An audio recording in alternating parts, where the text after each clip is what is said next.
You're listening to the Sex Addicts Recovery Podcast, a place for sex addicts to share their experiences of recovery, to help break the stigma, myths, and misconceptions of sex addiction. This podcast may contain topics of sexuality, sexual trauma, dysfunction, or other things that may be triggering, so listener discretion is advised.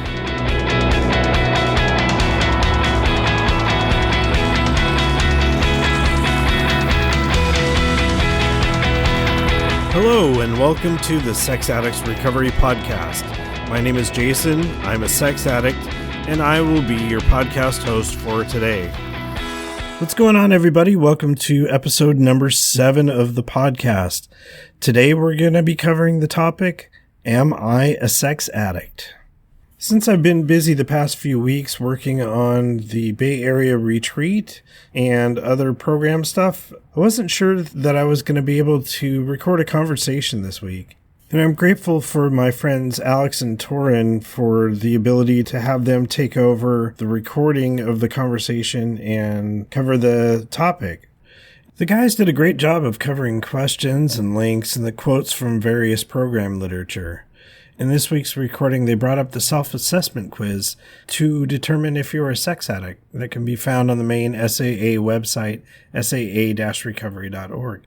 I remember seeing a similar self-assessment quiz in the booklet Sex Addicts Anonymous, a beginner's packet for recovering sex addicts. It's been a while since I've looked at the booklet, and there's a lot of really good information in there. In addition to the self-assessment quiz, there are a number of questions that are answered. And I wanted to read question number 7. Why do we call ourselves sex addicts? Referring to ourselves as sex addicts or recovering sex addicts didn't come easy for many of us.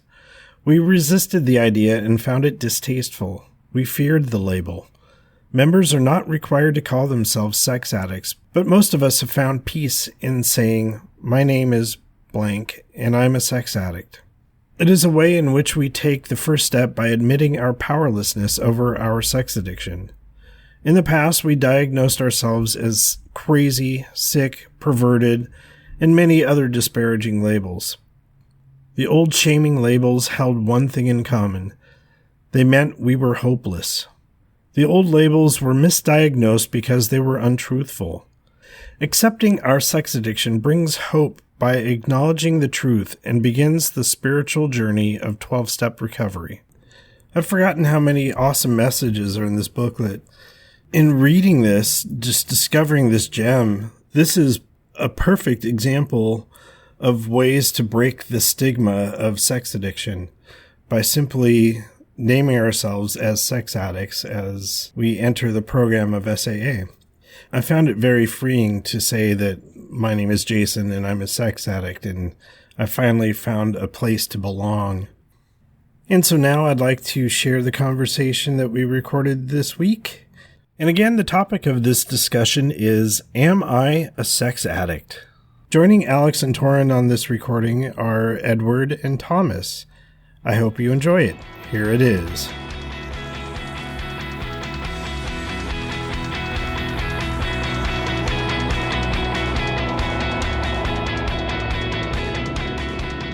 Yeah, thank you, Edward and Thomas and Torin, for being on with us. So the concept for this episode of the podcast is, quote unquote, am I a sex addict? And while the question might seem simple, to many of us in the program, we can attest that it surely isn't. We wanted to have a small group conversation where we could explore the question together. This conversation is for anyone who's unsure about whether or not they qualify as a sex addict. We'll share some quotes from our program literature that will guide the conversation, as well as our own experience, strength, and hope. Our goal is to ultimately help anyone who is interested in sex addiction recovery to get a little more comfortable with the idea of how it might fit into their lives by hearing about how it fits into our lives. And just a little note, while this group here is made up of men from different race and ethnic and sexual, orientations, backgrounds, the broader fellowship is made up of people from all sorts of identities and orientations. The very first page of the SAA book says that our fellowship is open to men and women, regardless of age, race, religion, ethnic background, marital status, or occupation. We welcome members of any sexual identity or orientation, whether they are gay, lesbian, straight, bisexual, or transgender. End quote. If you find that you don't relate to this group, that's okay. Consider looking at the SAA-recovery.org website. There's lots of information there, and you can even email SAA at info@saa-recovery.org and ask and maybe even get hooked up with somebody that you relate to better than us. But this is our experience, strength, and hope on this subject, and we're happy to share it. So, I figured we'd start with, introducing ourselves, maybe the nature of our addiction and our recovery, and a little bit about ourselves, our story. This is Edward. I'm a sex addict. I'm also a 58-year-old gay man, married, living here in San Francisco. I've been coming to the SAA rooms since 1998. When I got in, I was a 36-year-old gay man that was single. I've been in the Bay Area about 30 years, and the things that really brought me into SAA were my use of pornography, having anonymous sex just about any place. There were a couple other qualifiers, paying for sex, and probably one of my main behaviors was engaging in sexual behavior in gym wet areas. And I got into the room off the suggestion of a therapist. I knew nothing about SAA. I was familiar with 12-step programs, from having friends that participated in other programs, but I had never thought that I would need a program and had never heard of SAA. And this therapist suggested I get in here. And when I did, it was like a big revelation. Yeah, I needed to be in here. And right now, my current length of sobriety is just shy of 10 years. So glad to be joining you guys tonight. That is awesome, man. Yeah, right on. Yeah, I can go. I'm Torin. I am a sex addict, and I've been in the program for 10 months now. My youth, 20s and 30s were just chock full of porn.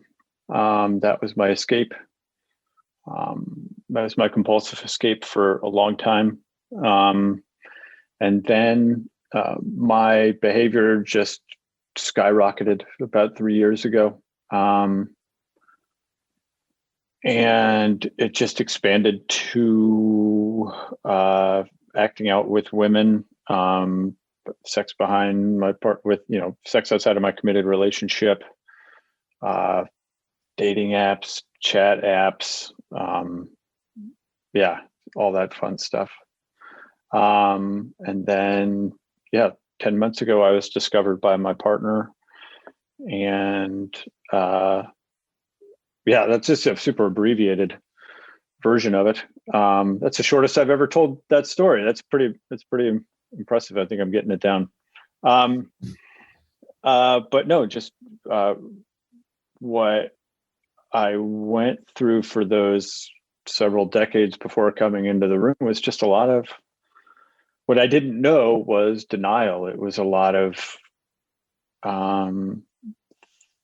knowing there was something different about me and coming up with as many different names as I possibly could have other than sex addict. So it's been a long journey it was a long journey for me to get in the rooms. And it's been an amazing journey since. So that is me. Hey, I'm Thomas. I am a sex addict. I am 50 years old, and within a week or so will be divorced as a result of my actions. I was married about 18 years, separated for 2, and during the entire marriage and prior to my marriage, my longest relationship was 3 months, and then got married and had periods of non-acting out And then I had definitely periods of acting out with other women. I used pornography, did a lot of manipulating, used my power in all different segments, my work, the church, you name it.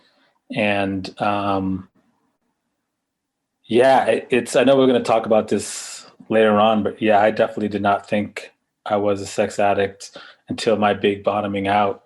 And, I'm in these rooms because of the bottoming out. I'm not in these rooms because I was like, oh, maybe I should check this out. It's time to take a look at this. It was like basically forced at gunpoint based on my situation where I was like, this isn't working for me. And I didn't even know it wasn't working for me. I just know once that big bomb happened, it was like, okay, let's see what else we can do. And got into therapy and got into a different S program where I enjoyed it. I went through all 12 steps and halfway through met a therapist who referred me to SAA, and that was it. It just changed my life forever, and I'm super grateful. I am sober now 13 months, and Nice. yeah, it's just it's an everyday thing that has turned, and we'll talk about the promises or whatever later on. And it certainly is that for me. My life has done a 180, and I am super grateful for that. So, thanks. Yeah, right. What about you, Alex? Yeah, I should have introduced myself when we started. Alex, I'm a sex addict, and I'm 29, about to turn 30. I've been in the program now. I'm coming up on 3 years at the end of this week. Actually, now that I think about it, yeah, it was the beginning of March. It's probably about now that I was getting caught, or at least getting the hammer dropped on me. I came in absolutely primarily, without a doubt, a porn addict. And by without a doubt, I mean, like, today I can see without a doubt I was a porn addict. At the time, I just barely admitted it to a therapist when my wife and I, at the time we were engaged. I had been caught over and over and over again, not just watching porn. My wife knew, or my partner at the time knew that I was watching porn, but she didn't know how much, how often. She didn't know to what degree. And what I kept getting caught with was either just leaving stuff open on our shared computer, but more importantly, it was instances where I was viewing women that we knew online on social media. I was skipping sex with her and getting caught, using porn instead, or using porn immediately after sex.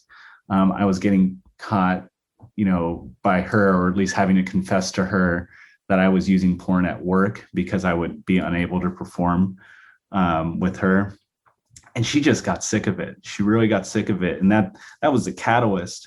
But as I got further into program, I realized that my porn addiction and my general sex addiction had been flourishing for years before that. It had been expressing itself in, every interaction with another woman. And every time I interacted with anybody online, pretty much, if I had the opportunity to, was looking for intrigue and looking for flirtation and sexual fantasy. And my mind was just completely clouded by sexual fantasy. So for me, the quick gist is that I also definitely did not think I was a sex addict. I had no idea. I knew there was such thing as porn addiction. I knew there was sex addiction. I had no idea that they could ever collide with each other or made sense to one another. When I found SAA, I knew I had found something that was going to help. I just didn't know that it was going to make sense for me. And that's a big reason why I was interested in this topic, was because looking back, I see that especially my first year, I really had a constant question in my mind of whether or not I really was a sex addict. And I'm sure there's lots of guys in the program who feel that way now. And I'm sure there's a lot of guys who, men and women, who are wondering that outside of the program. And so I thought this, and Torrin and I thought this kind of conversation would be really helpful. So, with that, we prepared a few questions. One of them, I wanted to look at, I was kind of looking through our literature for some quotes that might help guide the conversation. On page 4 of the Green Book of the Sex Addicts Anonymous, our main literature book, it says, over time, we have become aware that certain characteristics of our lives, as sex addicts. While none of us fits the profile perfectly, we can all identify with some of the following traits. We chose sex and romantic obsession over those things we cherish the most, including friends, family, and career. Sexual thoughts, romantic fantasies, seductive planning filled our minds and distorted our thinking. Sex became our way to escape our feelings and responsibilities. We repeated our sexual behaviors even though we knew that they would bring harm to ourselves and others. We made attempts to stop the behavior, but they failed. Much of our time was spent either being sexual or managing crises and problems that arose because of our sexual behavior. We violated our own values, and sex became the chief measure of what was important. Our sexual choices created fear and despair. Our lives became filled with deceit in order to hide our behaviors. We found ourselves isolated and alone. We felt spiritually empty. And so I wanted to read that and just see, what comes up for, the 4 of us in this group. How does that strike you? Well, this is Thomas. One of the things you find out when you go into rooms, you can hear somebody's first step or somebody's experience, and you think you have absolutely nothing in common with that person. And next thing you know, you hear their story and they're like, oh, I did that too, or that's exactly how I felt.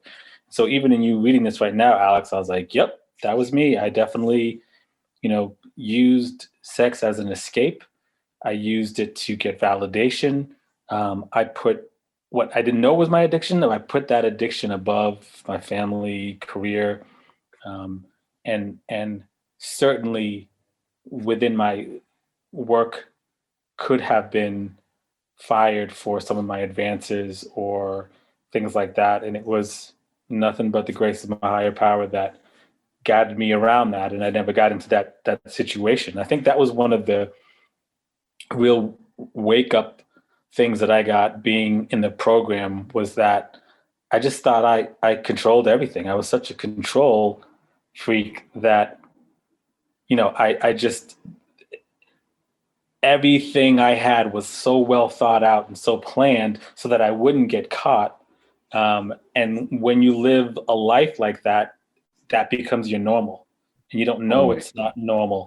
You don't know the depths for which you will go, that you go, well, yeah, I just did that to do that. And everybody's like, that is not normal, dude. That is insane, literally insane. And that's the whole insanity thing. But yeah, that was part of the issue, was I was really a functioning sex addict that didn't know it. And so that's not me. That's them over there. Those guys do that. Woo! I'm this person and I'm managing. Yeah, I've cheated on my wife a number of times and I'm going to work on that. We're going to get there, but I'm not an addict. And so hearing those things, that's really what it came down to me. And I remember getting in that first S meeting, and there was only about 5 people in the room, and I was last. And the secretary who ran the meeting make sure I sat to the right of him so I would be last. And I heard everybody's story, and I was like, oh man, that is me. Yep. And I just started bawling, and there were tears of joy and pain. I was in pain that I had brought myself to that point, but I was in joy that I had found an answer. I had found a diagnosis that I was looking for. And from there on, the rest is history. Totally. I so remember that feeling too. It's like, I don't know if there's too many other instances in somebody's life other than getting caught in your hidden addiction that's so like at one equal parts painful and joyful, in the sense that you're like Like I remember for me, it was this feeling of like, okay, finally, I'm tired of this, and I think I found something that's going to help, or at least I'm going to do whatever it takes now. Like I've been avoiding it for so long. I think it's about time. Yeah, all the hiding was now over. The curtain had been drawn. I was like the Wizard of Oz, and I was behind there doing all these things, bills. And there was like, pay no attention to the man behind the curtain. And it was like, whoops, too late. There's a guy behind that curtain. That person is me. And I was like, it was such a sigh of relief. Like, I don't have to spin wheels anymore. I don't have to juggle plates. It's over. It's out. Now, how are we going to get better? Well, you guys are different than me because I was doing my thing and thought everything was perfectly fine. I thought I was living my best life. I was single, I was gay, I was in the gayest city in America. And I thought that everything I was doing was like, this is what I'm supposed to be doing at 30 some odd years of age. I'm supposed to be out here in these streets doing this stuff. But what kept nagging me was part of what you said in the reading was spiritually, morally, it didn't quite jive with how I was raised, the kind of man that I wanted to really be in this world. It just did not square. You know, me creeping out of adult bookstores and stuff at 3 a.m. in the morning for like every weekend and ditching my friends. There was a part of me that really was just like, why is this your life? Why do you feel this way after you do these things? But I was just going along doing it. And it wasn't until I actually sat in my first meeting and I didn't share, I just sat and listened. And somebody shared about not doing the behaviors that I was doing. That was the big revelation for me. And when I heard that somebody had 3 months away from what I was doing, I was just like, oh, it hit me. I was just like, that's what I want. I want to be able to say that I have not rented videos for 3 months. This is 1998, remind you. So videos were still around. I don't know what that is, sir. Yes, the thought of being away from renting videos for 3 months blew my mind, and I immediately identified that that's what I would like. Yeah, I totally relate to that feeling. I just hearing one other human being say that they had done this crap I was doing was like, oh, I mean, just the weight that comes off hearing that. And you know, it's like, it's joy. It's like feeling connection, because this addiction is complete disconnection. And then it took someone else saying that I do these insane behaviors too, to actually feel connected to someone, you know. I felt the exact same way. The thing I got was out of that reading was sex became our way to escape our feelings and responsibilities.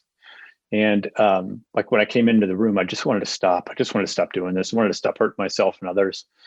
And I wanted to just give my relationship a chance to survive after this crescendo of ridiculous behavior. And that was my motivation, just stop this behavior. What I didn't realize, as I moved on along in the program, that this program isn't just about, and any recovery isn't just about stopping the behavior. It's about discovering what's lurking inside of you that is the root of this behavior. It's, in the end, it's not about alcohol. It's not about food. It's not about sex. It's about the stuff that we're just suppressing. Those things are just tools to avoid being human, and that just resonated with me so much. Just avoiding feelings and responsibilities. Man, that's what I did. Hey, we also did the questionnaire, right? Did we? Yeah. So it's we kind of got the name of this episode of Am I a Sex Addict from the SAA dash recovery website. On there, there's an assessment So anyone who's listening to this and wondering, am I one of these dudes? You can go, you can go check it out. There's a box on the main page that says, "Am I a sex addict?" It's a 12-page questionnaire. And one thing I realized is what is that? Yeah, 12 questions, not 12 pages. Yeah, it's not that long. Yeah, sorry. Dang. Okay. Yeah, I didn't want to scare anyone away. Yeah, but so it's 12 questions, and it's there's a lot of different behaviors covered in it. And what I realized coming in was it's a lot of different ways to be a sex addict. And I think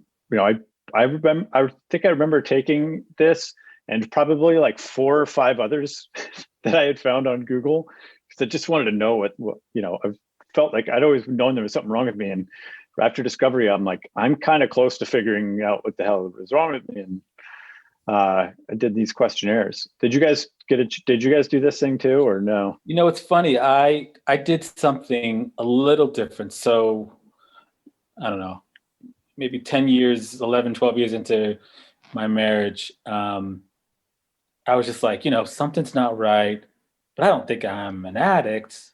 But let me just take a look anyways. And there was this other quiz. It wasn't with SAA. It was some other thing that I Googled online, and it was 21 questions. And I remember getting 12 of them signifying, yes, you're an addict.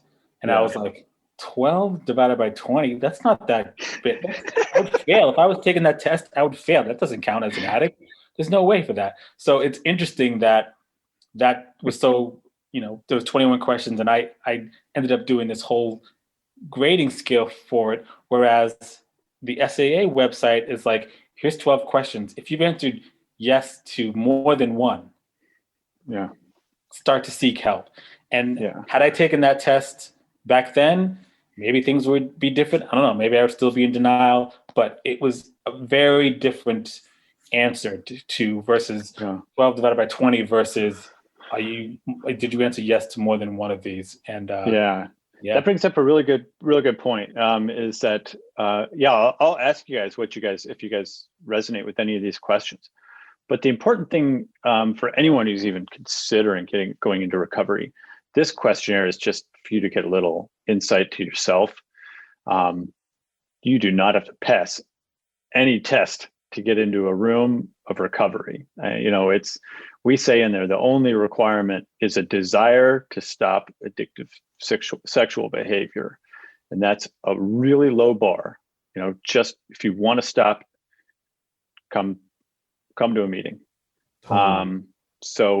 I just wanted to put that out there, that there is no test you got to pass to experience the recovery that we've all been blessed with. So I'll just open it up to the room. Are there any questions that you guys read in that list that kind of jumped out to you? I didn't take the questionnaire. I didn't take any kind of sex addiction questionnaire till I had been in recovery for a few years and actually was seeing a therapist. Started seeing a therapist after my relationship blew up and everything. Part of his intake was taking this questionnaire. And so I took it then. But I had already probably been in SAA for, 8, 9, 10 years. Maybe about 8 years before I even took the questionnaire. There was no website for me to go to or anything. I just sat in the room and was like, bingo. So of course, when I took the questionnaire, I scored 100. Well, no, that goes to my point that you didn't need to pass anything to. Well, for me, it was, I think I might've taken the quiz at some point before recovery. I know I had kind of dabbled in the idea of Nofap is a thing online or porn free, these things online. And I remember thinking that's cool. That would be cool if I could do that, or that's cool if those people do that, but there's no way I could possibly give this up. There's so much sex and sexiness in the world. How could I possibly avoid porn? That's insane. And so like when I first saw this questionnaire, I remember thinking like, yeah, a lot of these things don't really apply to me. Some of them do. And I would say that down the line, further into my recovery, now I'm much more honest and aware of my sexual behaviors and the compulsive behaviors that I had. And yeah, now I just did it right now as we were speaking. Excuse me. And yeah, I mean, I think I got about 6 out of 12, and 6 out of 12, that really kind of is a reasonable amount. I would say that of those, about 3 of them are like 100% absolutely apply to me. The other 3 maybe are a little bit less than 100%, but those 3 that absolutely apply to me, one of them is having sex in places or with people you wouldn't normally choose. I was masturbating and watching porn everywhere. I was watching it walking to the bus. I was watching it on the bus. I was watching it at work, in my office, in the restroom, behind my wife's back, in front of my wife, in front of my friends. I mean, it was everywhere. Anytime I pulled out my phone, there was one, I'll never forget one time that I was in a meeting. I don't remember if it was an interview or right after I got the job, but I was in a meeting with my supervisor and I pulled out my phone to check my calendar. And the last thing that I had looked at was porn. Opened it right up in front of her and, got out of it as quick as I could. But it was terrifying. It's absolutely terrifying. And I just convinced myself that, the worst that could happen is they might catch me one time and tell me to stop. I didn't think I was going to get fired. That sounds like you were minimizing. Yeah, totally. I mean, going back to what we were saying earlier, about the way the addiction kind of like, causes us to, deny our morality or whatever, I just didn't even think about that stuff. I just thought, this is natural. And this is just, like you were saying, Edward, I'm a 20-some-year-old, male. Of course I'm watching porn. And yeah, sure, I do it every day. Don't you? I just didn't realize the depth of it and how deep it was. And I think what sucks about that, for what made it really difficult for me, was that it made it really hard to admit that I was a sex addict, because I thought this is natural. And maybe I do it too much, but maybe I'm a heavy user. What's coming up for me, hearing you say that, is you had 6 out of 12.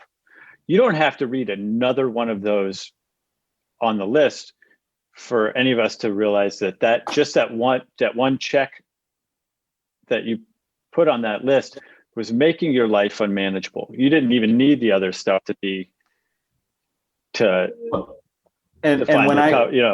when I came in after my first meeting, I went to the Outer Circle meeting. You guys know this meeting in San Francisco, and on the way out, I went out with the secretary of the meeting, and he was nice enough to go get dinner with me. And I remember clearly saying to him, I admit it, I'm a porn addict. So, looking at step 1, okay, I'm powerless over porn. I'm powerless over this behavior, but my life's not unmanageable. I've got a job. I've got a partner. Like, she's going to marry me. Like, we'll get through this. And he just kind of patted me on the back. He's like, yeah, just keep coming back. You'll find out. And that, I mean, I think that's kind of, that kind of illustrates kind of what happened in the long run. I saw how much deeper this went. I saw how unmanageable my life was. Yeah. The quiz is just a first touch, Yeah. I mean, I definitely agree. If I had taken this quiz, question 1, do you keep secrets about your sexual behavior or romantic fantasies from those important to you? Do you lead a double life?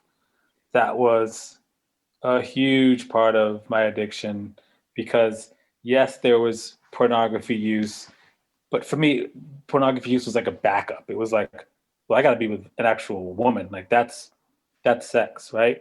And just looking at porn, that's my backup. If I can't do that, if I haven't worked my puppets and done all these things correctly, then that's my fallback. But yeah, the just keeping secrets and leading a double life. That was a huge eye-opening, realization that I had to come to grips with. I remember when everything first bottomed out in just the destruction of the marriage and the sadness. It was like I was literally, there was like a sheet of a big thing of glass. And on the other side of the glass was everything I had done before then. And I could see myself doing it, but I was powerless to try and stop it because there was a piece of glass between me. And it was like, I just realized the destruction that I had caused in this wake, and realized, okay, going forward, what are you going to do now? You're on the other side of this glass. Everything is out. So what's next? Yeah. I'm gonna move on to the next question we have here, but yeah, just as a reminder, as we said earlier, you can just check out the SAA-recovery.org website, and there's that question: am I a sex addict? And you'll see the complete self-assessment, right? Easy enough to find that, and those are anonymous. It's just a yes, no. You just answer it yourself. So for the next question, I found this quote in the Alcoholics Anonymous big book, which we use in our program from time to time. Chapter 3, most of us have been unwilling to admit we were real alcoholics, or in our case, sex addicts. No person likes to think he is bodily and mentally different from his fellows. Therefore, it's not surprising that our drinking careers have been characterized by countless vain attempts to prove that we could drink like other people. The idea that somehow, someday, he will control and enjoy his drinking is the great obsession of every abnormal drinker. The persistence of this illusion is astonishing. We may pursue it to the gates of insanity or death. I chose that quote. I mean, the big book can be a little antiquated sometimes, a little funky, but yeah, I wanted to kind of talk about that idea between, and how we deny it, and how we kind of think of ourselves of like, we're just like other people. Like I said, for me, I mean, that just pervaded my recovery of like, yeah, I use porn just like everybody else, maybe just a little more than everybody else. And so I wanted to kind of bring that in. What do you think is the difference between a heavy user and an addict? What is did you ever deny your addiction? I think this is Edward. I think the thing that most sticks out in my mind is the first weeks and month of trying not to have what I normally had every night. Really kind of solidified in my mind that I was on a different level than maybe everybody else, because it was just really clear to me how difficult it was to go without it. How difficult it was. And in fact, I'd say my first 3 months in the program, I just kind of did it on my own. I kind of set up, okay, I'm just going to stay away from this. I know I should stay away from porn. I know I should stay away from this. And I did okay on my own, no sponsor, no anything, for like 3 months. And then I did something that I wasn't quite sure of. My circles didn't quite cover it.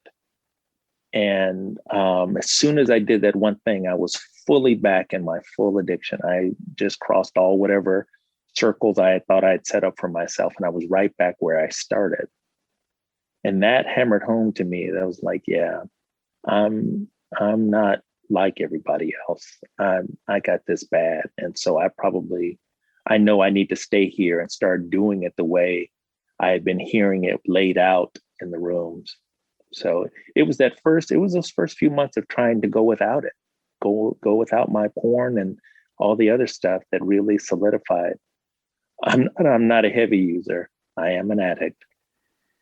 That's such a great, that's such a great example of what resonated with me when I, reading about addiction and trying to determine if it's just, do I have a problem or am I really an addict? Like, I tussled with that concept for the first 3 or 4 months of recovery, but Edward, what you described is the characteristic I remember reading is, do you return to this behavior despite the negative consequences it continually has on your life?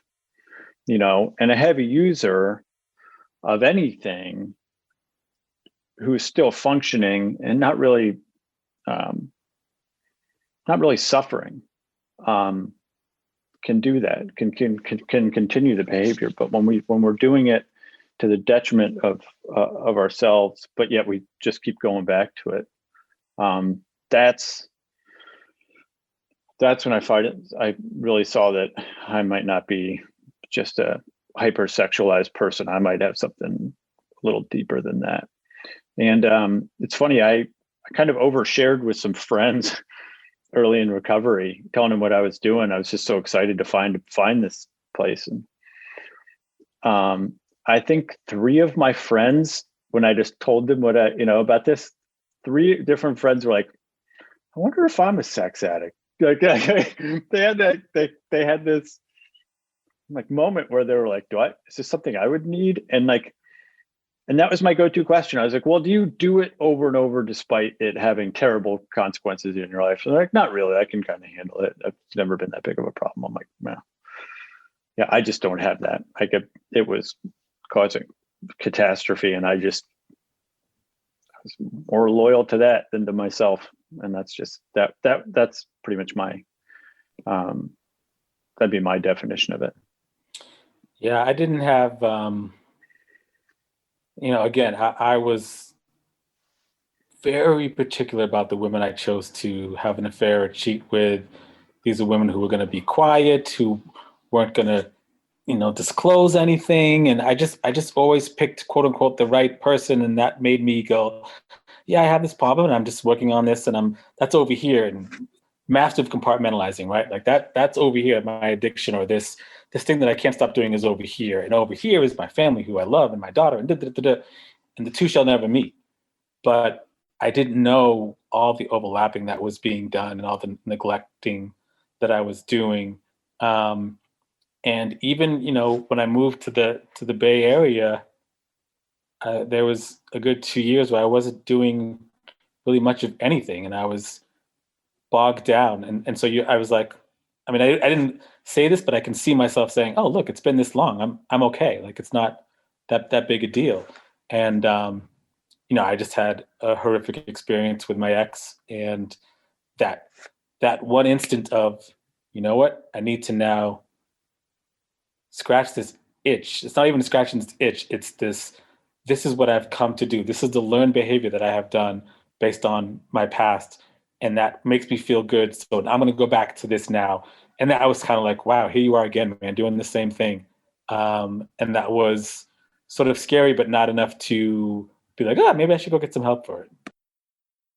Yeah, I the learned behavior, absolutely. Like, I remember for me, it was a lot of, I remember just before recovery, starting to notice that I was using porn immediately after using porn. I'd finish masturbating or whatever, maybe get up for 10 minutes and then start again.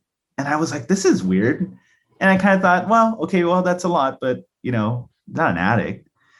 And then I got in a program, and like Edward said, then I tried to stop, and I just kept slipping, and I kept slipping over and over and over again. I mean, I got like 3 months in the beginning because that was what my wife, my fiance at the time wanted, or else she was going to leave me. Okay, check, got that. And then from then on, it was like over and over and over again. And and with that, with every slip came just immediate shame and guilt and pain and depression that I had never known was there. I had ignored it for so long. I had masked it over for so long. And it took a while for it to become clear that, like, oh, that feeling of depression comes every time I slip. Every time, maybe sometimes stronger than others, but it's just there every time. And man, that feels a lot like that time when I was living here I was living in Vietnam at one point in my active addiction. I'd just moved there, was so happy to be there. and I'm just using porn all day. I had a bunch of time on my hands and I was just using porn all day. I was like, what the hell? I'm living out this dream and I'm, just doing this thing. I'm feeling depressed. I don't know anybody. I don't want to know anybody. It was crazy. So yeah, no, I hear that. I hear like that desire to stop. And that's what we say. Like, I think when we were talking about the assessment, that assessment doesn't mean anything. It's all about a desire to stop. It says, I think we have it written here. Yeah. The only requirement for SAA membership, for our fellowship, is a desire to stop addictive sexual behavior. Like, and you, Alex, you just mentioned, what about you guys? When did you guys decide that you just wanted to stop this? Well, I was similar to Alex in that part of my big bottoming out was, okay, if your marriage is going to last, this is what has to happen. And from that time on, I just did a 180. Not from that time on, but for the next year, I didn't masturbate. And if you would have told me that 2 weeks before, I would have been like, you are out of your mind. Like, you're crazy. I'm not going to do it. Okay, maybe I'll go a week or 2 weeks or a month, but 12 straight. And again, part of that first few months of that was, I got to do this to keep my marriage. And it was less what I wanted to do. It was less, this is going to be better for me. And then it wasn't until therapy where you start going back to traumatic events in your life that you had been like, that happened, but it's no big deal. Yeah, I was molested, but okay, like that was just so long ago. And I'd look past that because you don't want to see yourself as being weak and letting that thing affect you.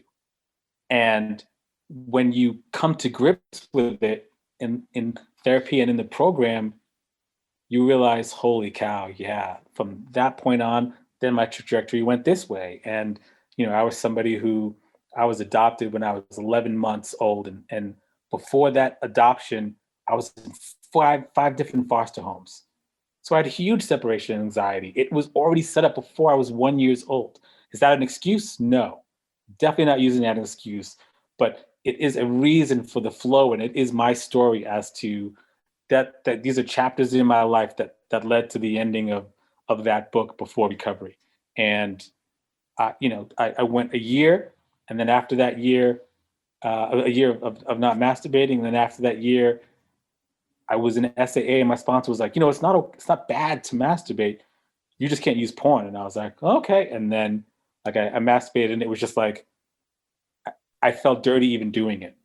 I felt like I shouldn't be doing this, even though my sponsor said it's okay and this and that. And I was like, and then 2 or 3 days later, I ended up watching porn with it. And that's when I was like, dude, you got it. Like, you can't even. And that was a really sad day. But again, I really like, all right, you're part of this fellowship. You need to be here because you had this one thing that you were okay to do, and you couldn't just do that. You went to the next level. I remember when you came in and told that story, that was so helpful to me. Oh, yeah, like, really?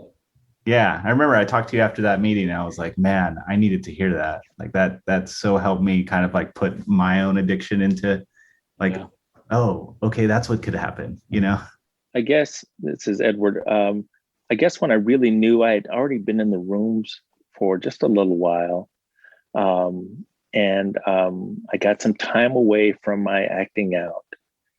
But in that time, I got to see that all the porn and everything else I was doing, all the anonymous sex and all of that stuff was not getting me any closer to the life that I had always wanted for myself. And it wasn't until I had taken that break, those first few months of real sobriety, not that fake 3 months when I had set up my own stuff. But once I got a sponsor and started working the steps, and just even 30 days, 60 days away from my acting out, I was just like, oh man, I don't have to end up 75 years old, single, alone, looking at porn. I can start having all the things, and things like travel and a real relationship and, connections with my family, stuff that it was kind of like really not happening. I had a chance to see that all the stuff I wanted in my life was not happening. And getting into SAA and just starting the program, it was like scales fell away. And I was just like, oh yeah, I can really start moving toward the life I've always pictured for myself. That's beautiful, man.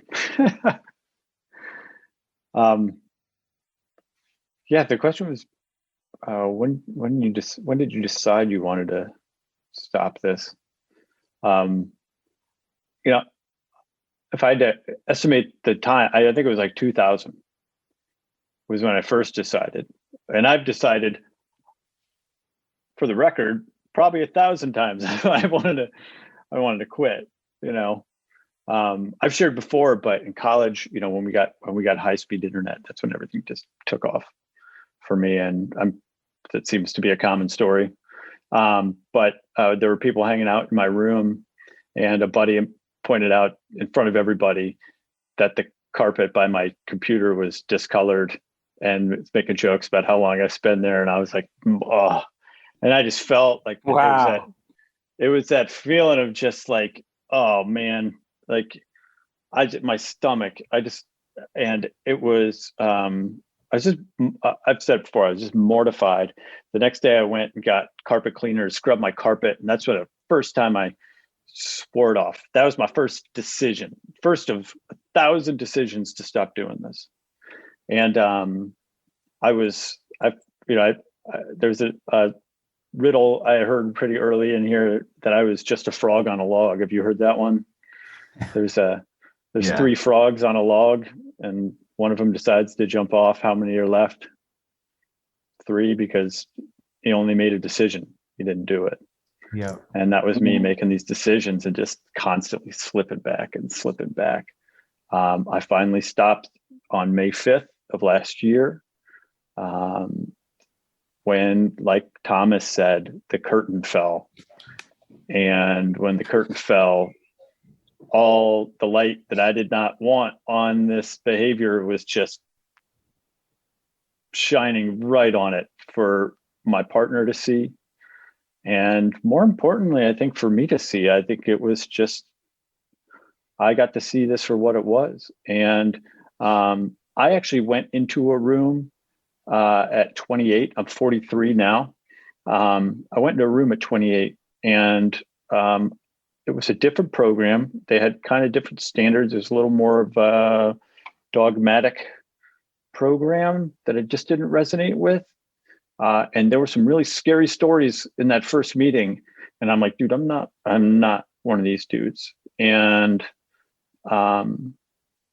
so I didn't do step 1. I didn't admit powerlessness to this thing.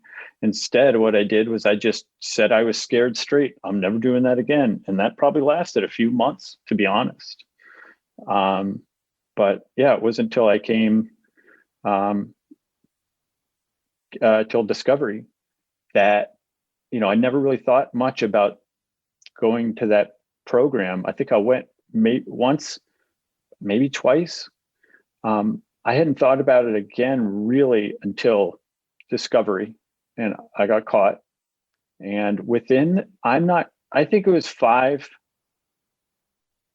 minutes, 5-10 minutes after Discovery, I was basically telling my girlfriend, look, there's something I haven't told you. Like 15 years ago, I went to a meeting for sex addiction, and I never went back really. I did like a couple, I think I've been lied to her right there. I was still in lying mode. I was like, I did like half the steps. I didn't do shit. But that, like, she's like, so are you a sex addict? And I was like, I don't know. And like that, like later, like within an hour, I think I was on Google. That's where I found SAA, and that's where my journey began. But yeah, I made a lot of decisions. Yeah, Torrin, it's funny you mentioned that on the last podcast, and I was listening to it. That you mentioned that story from college, and I was like, I had a similar story. I was like, shit. That's one. I mean, it's one of the things I love about this program is that like we're able to talk about these things and like realize that like we're not alone, and we don't have to live with these shitty memories and behaviors by ourselves anymore. You know, oh, well, one last thing I'll say on this subject about, you know, the only requirement for SAA membership is the desire to stop addictive behavior. That's our tradition 3. You know, it's funny. It just hit me last week in a meeting that we were in, where, yeah, I had been kind of ignoring that and not really worrying about that tradition, and just kind of thinking like, I remember when I did my first step, somebody said to me that, oh, you qualify. You know, they heard my story and they say, oh, Alex, you qualify for this program. Yeah, love that comment. And I remember it just kind of rubbed me the wrong way. It wasn't like a straight up like, oh, fuck you. Who do you think you are to judge whether or not I qualify? But it was like it was weird. It was like, of course I qualify. I'm here, aren't I? And it just clicked the other day when I reread that that tradition, when I just kind of thought, oh, that's why I qualify, because I wanted to stop. And you know, maybe I got, you know, kicked into the door, but nonetheless, I wanted to stop, you know. Did you do a 4th step on that resentment? Actually, the guy who said it was really great. In fact, I might still have his number. I should give him a call. So one last question before we go. You know, I wrote this because this is something that really resonated for me. Sometimes we hear stories that are incredibly difficult. Guys who were molested or ended up molesting others. We've heard those stories. Or guys who cheated on their partners. We've frequented prostitutes, engaged in sex work themselves. Maybe they looked at child porn and got caught by the FBI, or spent $100,000 on prostitutes in Vegas. I mean, I've heard those crazy stories. Guys who lost everything, men and women. So I wonder, you know, we've all been in the program for a little while now. What do you say to the newcomer who says, I'm not that bad. Like, I didn't do that. You know, I don't relate to that. I just want to save my relationship. I just, you know, the stupid therapist told me to come here. Like, what do you say to that newcomer? Well, Thomas, you know, I do remember that. I remember, I think it was like one of the weekend meetings, and somebody was talking about, you know, having a share, and in the beginning, there was a good amount of judgment that I was placing on that person for their story. And instantly I just, like, a mirror was held up to me and it was like, dude, are you kidding me? Like, you're gonna think about this other person after the stuff that you have done? But in the end, it comes down to nobody, if you're a newcomer listening to various stories of this or that, your story, your history is not compared to anybody else. It's compared to yourself. So for you to even say, I'm better than this person or I'm worse than this person, you're already going at it the wrong way. All you should be controlling is yourself and your actions and what is acceptable behavior for you. And it's obviously that the fact that you're in the rooms, that you took it too far, and that's all you got to do. You got enough work to do to get through and realize all the things that you had done in the past and things that were done to you unfairly that affected and grew who you became, the sex addict that you are. But to, you know, don't worry about anybody else's journey except the fact that just to be happy and blessed that you're in a room to hear those stories, and maybe that wasn't you, and just be happy. Like, I hear people getting arrested. It's like, I could have easily been arrested for things at previous jobs that I worked at, and I wasn't. Was I better than them? Was it? Nope. I just had my higher power's grace. How about you, Edward? I know you've got some solid knowledge on this. You know, I've been around long enough to see many people come in and turn around and leave, and then many that stay. And I'm always curious about the ones who stay but still don't identify. To me, that always, for me, when I see them come in and just kind of keep coming back, even though maybe they don't identify, something is resonating. Something is resonating in the message. And usually what I share with everyone, especially newcomers, I usually tell them what happened to me. This is what I was doing. I got into these rooms, started working the steps, and things changed for me. I be careful. I try not to say things got better or things got worse. I just say things really changed. And I say most of the time, they were really good things that happened as a result of getting in. But basically, I let folks have their own journey. I mean, I think about the hesitation it took for me to finally admit I was a sex addict. It took 3 months of coming to the rooms and kind of doing it on my own before I realized, it's not working. I'm back out here doing my behaviors. Maybe I should do it the way they've laid it out in the program. So mostly I come from my own experience. This stuff is working for me, and this is why. That's really interesting, Edward. That's awesome to hear that. I know, Torin, you want to jump in, but before I think I'm the opposite. Like when I talk to a newcomer, I reached out to them, right? So we exchanged phone numbers. And as we talk, I go, well, okay, tell me your story. Tell me what got you in the rooms. And I do that because I feel weight lifted when I tell a story. And I think weight lifts off that newcomer to tell the story. Yeah. And after they tell it, then I go, oh, that's really interesting because I have the same situation. Like this also happened to me and this also happened to me. And there's no right or wrong way to do anything in this program. That's the amazing thing. I mean, there's no right or wrong way to necessarily sponsor or to, connect or make phone calls or what have you. But the thing that relieves the tension and everything is just getting stuff, admitting it for the first time and getting it off your chest is a huge thing. And I love hearing newcomers do that. And then qualifying them saying, yep, me too, buddy. I did this as well. Bing, bang. Totally. I for me, this is Alex. I remember kind of subconsciously thinking that in my mind that I'm not that bad or I'm not that much of an addict. Like that guy is a fucking addict. And I'm a porn addict, but I'm not that bad. For months and months. I mean, I was really going on riding that wave for a while. And then I heard a First Step where they told their full story. And it was this guy who, like, for the first 3/4 of the share was telling a story about a porn addiction. And then the last quarter of the share was, pretty much this intense exponential ramp up into prostitutes and really dangerous taboo stuff that led to like this near suicide moment for him.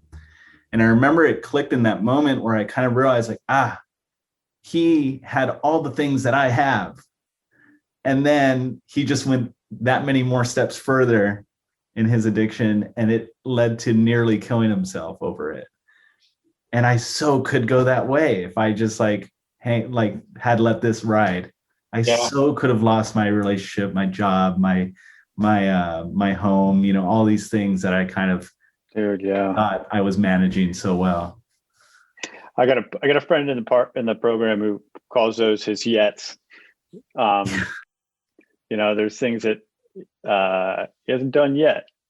And that's for someone who says I'm not that bad, I just want to save my relationship. The cocky thing to say is, well, just wait. go do this on your own and see. You don't want to do that, obviously. My thinking is just like Thomas said, just share my story, and in the hopes that they would have the same experience that you had, Alex, which is just, I can see the path I'm on. The path I'm on leads to that stuff. But what I hear when I've heard, and I typically have heard it from pretty young people, is saying I'm not that bad. I was really blessed to meet a young dude in early in my recovery when I was really figuring out like that. Okay, I'm an addict. I just finished my first step. And he was in college and he was just all porn. And he's like, man, I don't feel like, I told him my story as shortly as I could. And he was like, man, I don't know if I belong. And I'm like, well, do you want to stop? And he's like, yeah. And I'm like, then you belong. Like, and by just admitting that, you could be sparing yourself the 20 extra years that I tacked on to what you've done. I was right where you are. I was in college using too much porn and wanted to stop. And I did nothing for 20 years. You are in college using too much porn and you want to stop. And you're making a decision to stop. Like that's freaking beautiful. So to just be able to meet people like that, it's almost like, like your inner child. It's like going to talk to my inner teenager and I get to help him out. There's just something so rewarding in that. The other thing I hear though a lot is, just in doing my own like kind of research, I guess, on addiction, is that sounds like denial, saying I'm not that bad. There's this concept or there's this idea. I think the common understanding of denial is someone saying you're a sex addict, you saying no, I'm not. That's not what denial is. Denial, especially for addicts, looks way more cunning. To use some program language, it comes in the form of compartmentalization. I have this life over here, but it has nothing to do with this behavior I'm doing. In the shadows. It looks like rationalizing, just like that, like saying I'm not that bad. Well, I'm not. It's not that bad yet, or anything. And then the other one thing I was really good at was minimization. Like just, I always imagined if my partner ever found out what I was doing, she'd be kind of angry and she'd want to break up with me.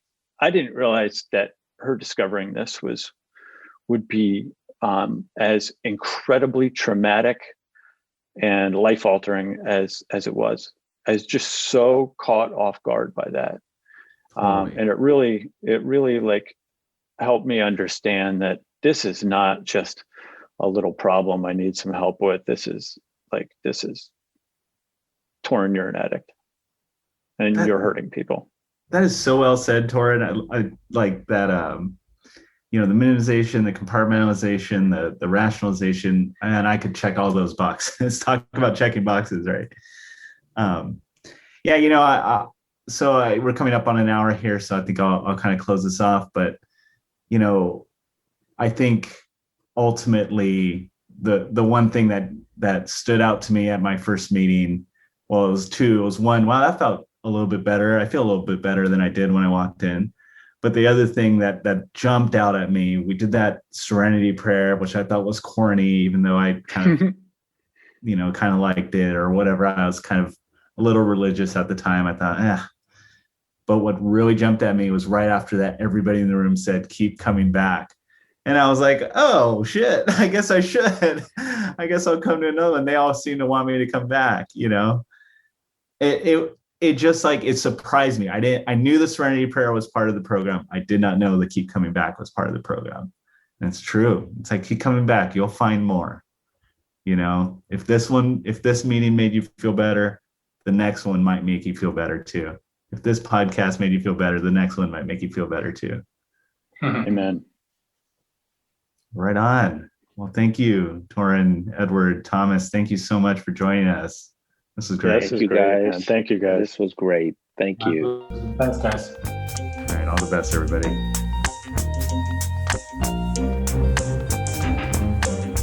I love this conversation, and I need to admit that I had a little bit of FOMO, fear of missing out.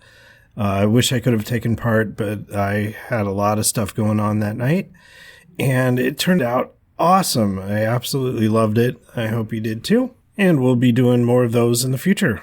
I have much gratitude for Alex and Torin for stepping up and organizing this, and I wanted to thank Edward and Thomas for joining in on the conversation.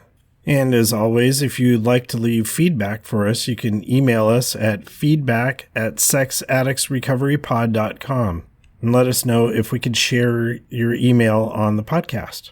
I'll be sure to leave the links to the various things that were covered in this episode in the show notes, the self-assessment quiz on the SAA website, as well as the Getting Started in Sex Addicts Anonymous booklet.